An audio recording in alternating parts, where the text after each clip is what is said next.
আসসালামু আলাইকুম ওয়া রাহমাতুল্লাহি ওয়া বারাকাতুহু। আলহামদুলিল্লাহ ওয়াহদা ওয়াসসালাতু ওয়াসসালামু আলা মান লা নাবিয়্যা বা'দা, আম্মা বা'দ। আমাদের ইতিপূর্বের ঘোষণা অনুযায়ী আমরা যা বলেছিলাম প্রতি পারার সারমর্ম আলোচনা করব ইনশাআল্লাহ। তো আজকের প্রথম পর্বে কোরআন শরীফের প্রথম পারা অর্থাৎ 1 নম্বর পারার সারমর্ম আলোচনা করব। ঠিক আল্লাহ তাআলা কোরআনে কারিমে একেবারে শুরুর দিকে সূরাতুল ফাতিহাকে নিয়ে এসেছেন। ফাতিহা সম্পর্কে যদি আলোচনা করতে যাই তাহলে একেবারে সংক্ষেপে এভাবে বলা যায় যে সূরাতুল ফাতিহা এটাকে আমরা উম্মুল কোরআনও বলে থাকি, অর্থাৎ পুরো কোরআনের মা। কেন বলা হয়েছে যে পুরো কোরআনে যা আলোচনা করা হয়েছে এই সব কিছু আলোচনার সারমর্ম এই সূরাতুল ফাতিহাতে চলে এসেছে, অর্থাৎ পুরো কোরআনের সারনির্যাস। আরো মৌলিক কথা হলো যে এই সূরাতুল ফাতিহার মাঝে আল্লাহ তাআলা 3টি বিষয় নিয়ে আলোচনা করেছেন। 1 নম্বর বিষয়, আল্লাহ তাআলা সূরাতুল ফাতিহাতে আলোচনা করেছেন তাওহীদ নিয়ে। 2 নম্বর বিষয় আলোচনা করেছেন রিসালাত নিয়ে। 3 নম্বর আলোচনা করেছেন কিয়ামত সংক্রান্ত। অর্থাৎ এই 3টি আলোচনার মাধ্যমে আল্লাহ তাআলা সূরাতুল ফাতিহাকে সমাপ্ত করেছেন।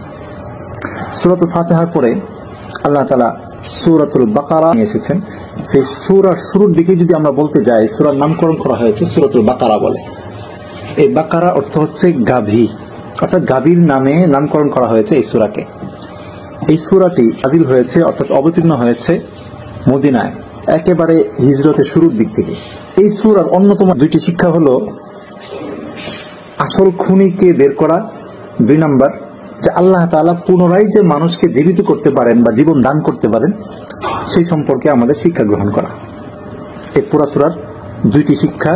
তারপর আল্লাহ তাআলা এই সূরাতুল বাকারাতে শুরুর দিকে আলিফ লাম মিম বলে ওই সময় এবং পরবর্তী সময়ের যত আরবি ভাষাবিদ রয়েছেন, সাহিত্যিক রয়েছেন, সবাইকে চ্যালেঞ্জ ছুড়ে দিয়ে বলছেন যে আলিফ লাম মিম এই যে একটা শব্দ হরফে মুকাত্তাআত বলি আমরা, এই শব্দের বা এই আয়াতের কোনো অর্থ আমরা জানি না। এটা একমাত্র আল্লাহ তাআলাই ভালো জানেন, আল্লাহু আ'লামু বিমুরাদিহি। তখন আল্লাহ তাআলা এই হরফে মুকাত্তাআত দিয়ে আরবি ভাষাবিদদের চ্যালেঞ্জ করে দিচ্ছেন বা চ্যালেঞ্জ করছেন যে তোমরা পারলে এরকম একটা আয়াত নিয়ে এসে দেখাও, অথবা তোমরা পারলে এই আয়াতের অর্থ করে দেখাও। কিন্তু আগেও পারেনি, এখনো পারে নাই, ভবিষ্যতেও ইনশাআল্লাহ এই হরফে মুকাত্তাআতের অর্থ কি এটা আল্লাহ তাআলা ছাড়া আর কেউ বের করতে পারবেন না। তারপরে আল্লাহ তাআলা আলোচনা করেছেন যে বিশ্বাসের দিক থেকে মানুষ 3 প্রকার। 1 নম্বর, মানুষ হয়তো মুমিন হবে, 2 নম্বর অথবা কাফের হবে, 3 নম্বর অথবা মুনাফিক হবে। মানুষ এই 3 প্রকারই হয়।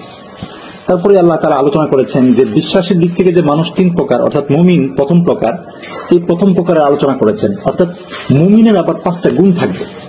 5টি গুণের অন্যতম একটি গুণ হচ্ছে মুমিন ঈমান বিল গায়ব, অর্থাৎ গায়বের উপর ঈমান আনবে। 2 নম্বর, তারা সালাত কায়েম করবে। 3 নম্বর, তারা যাকাত দিবে। 4 নম্বর, তারা সমস্ত নবী রাসূলের উপর বিশ্বাস স্থাপন করবে, অর্থাৎ সমস্ত নবী রাসূলের উপর যে সমস্ত কিতাবাদি নাজিল হয়েছে বা আল্লাহ তাআলা নাজিল করেছেন সেগুলোর উপর তারা ঈমান আনবে। 5 নম্বর, মুমিনরা আখিরাতকে বিশ্বাস করবে যে ভবিষ্যতে একটা কি হবে, কিয়ামত আছে বা আখিরাত আছে, অন্য একটি ধাপ আছে। লক্ষণীয় আরেকটি বিষয় হলো যে আল্লাহ তাআলা মুমিনদের আলোচনা করেছেন 4টি আয়াতে, কাফেরদের আলোচনা করেছেন 2টি আয়াতে, আর 13টি আয়াতে আলোচনা করেছেন মুনাফিকদের সম্পর্কে। এরপরে আল্লাহ তাআলা আরো কিছু আলোচনা করেছেন, বিশেষ করে মুসলমানদের বা মুমিনদের কি কি গুণ থাকা যাবে না এই সংক্রান্ত। যেমন অন্যতম কিছু গুণ আমি এখানে উল্লেখ করতে চাই সংক্ষেপে, যে মিথ্যা কথা বলা এটা মুমিনের সিফত নয়, ধোঁকা দেওয়া, অনুভূতিহীন হওয়া বা অন্তরের মাঝে রূপ থাকা, অর্থাৎ হিংসা, অহংকার, বিদ্বেষ এগুলো না থাকা, চক্রান্ত করা, ফিতনা ফাসাদ করা, প্রতারণা করা, তুচ্ছতাচ্ছিল্য করা, কারোর সাথে ঠাট্টা বিদ্রুপ করা, ঈমান ও কুফরের মাঝে দুদুল্যমনতা, এই ইত্যাদি ইত্যাদি বিষয়গুলো মুমিনের মাঝে থাকবে না। অতঃপর আল্লাহ তাআলা হযরত আদম আলাইহিস সালাম ও হাওয়া আলাইহিস সালাম সম্পর্কে আলোচনা করেছেন। ওই ঘটনা যেখানে আদম আলাইহিস সালাম এবং ফেরেশতাদের আদম আলাইহিস সালামকে অনেক কিছু শিক্ষা দেওয়া হয়েছিল এবং সেই সমস্ত শিক্ষা ফেরেশতারা জানতো না। তো এখান থেকে এটাও প্রমাণ করতে চাচ্ছেন যে আদম আলাইহিস সালাম ইলমের দিক থেকেও অনেক বড় এবং ব্যক্তিত্ব হিসেবে কেমন ছিলেন সেটাও এই আয়াতের দ্বারা প্রমাণিত হয়। আল্লাহ তাআলা আদম আলাইহিস সালামকে জমিনে প্রেরণ করে খলিফা হিসাবে, যে আল্লাহর জমিনে আল্লাহ তাআলার খেলাফত কায়েম করবে। এই আয়াত থেকে অন্যতম একটা শিক্ষা হলো আমাদের জন্য যে আল্লাহর জমিনে আমরা আল্লাহ তাআলার খেলাফা কায়েম করব। এটা আমরা আদিষ্ট আল্লাহ তাআলার পক্ষ থেকে। তারপরে আল্লাহ তাআলা আলোচনা নিয়ে এসেছেন বনি ইসরাইলের ঘটনা। লম্বা চৌড়া আলোচনা কোরআন শরীফের বিভিন্ন জায়গায় আলোচনা এসেছে, তবে সূরাতুল বাকারা একটু বেশি আলোচনা এসেছে।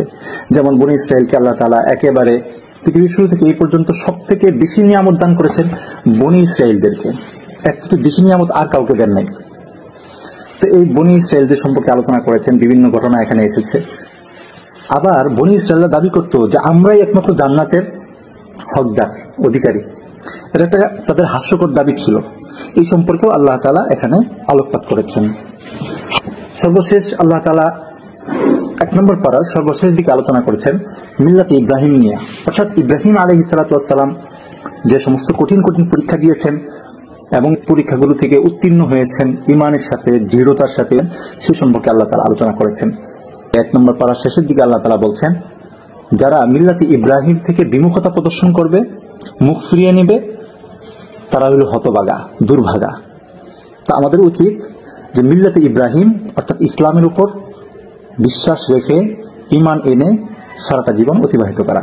আল্লাহ তাআলা আমাদেরকে এই 1 নম্বর পারার উপর যে সমস্ত আলোচনা করা হলো, এই আলোচনাগুলো বুঝে আমল করার তৌফিক দান করুন। ওয়া আখিরু দাওয়ানা আলহামদুলিল্লাহি রাব্বিল আলামিন।